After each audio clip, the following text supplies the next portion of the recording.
നമസ്തേ പ്രിയമുള്ള പ്രേക്ഷകരെ, നാം ഇവിടെ ചർച്ച ചെയ്യുന്നു വേദവ്യാസനാൽ വിരചിതമായ ഭഗവത്ഗീതയിലെ സാഖ്യയോഗം എന്ന 2-ാമത്തെ അധ്യായത്തിലെ 33-ാമത്തെ ശ്ലോകം.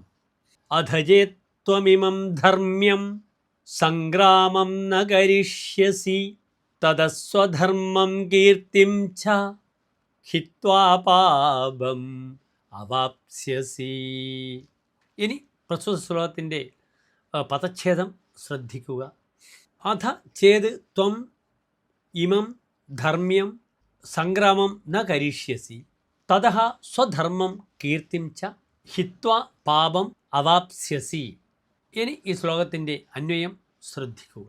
അധ ധർമ്മ്യം ഇമം സംഗ്രാമം ത്വം ന കരിഷ്യസി ചേത് തതഃ സ്വധർമ്മം കീർത്തിം ച ഹിത്വാ പാപം അവാപ്സ്യസി.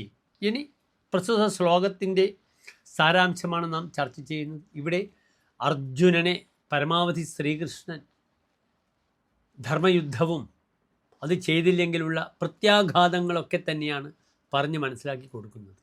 പരമാവധി യുദ്ധസന്നദ്ധനാക്കുക എന്നൊരൊറ്റ ലക്ഷ്യം മാത്രമേ ഭഗവാൻ കൃഷ്ണന് ഈ ശ്ലോകങ്ങളിലൂടെ പ്രകടിപ്പിക്കാനുള്ളൂ. അത്തരത്തിലുള്ള ഒരു ശ്ലോകമാകുന്നു ഇത്. ശ്രദ്ധിക്കുക സാരാംശം. അല്ലയോ അർജുന, ധർമ്മയുക്തമായ ഈ യുദ്ധത്തിൽ നിന്നും നീ പിന്തിരിയുകയാണെങ്കിൽ, അഥവാ നീ യുദ്ധം ചെയ്യുന്നില്ലെങ്കിൽ എന്ത് സംഭവിക്കാം?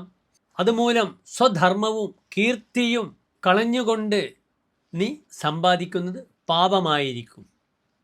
ഇതാണ് പ്രസ്തുത ശ്ലോകത്തിൻ്റെ സാരാംശം. നമസ്തേ.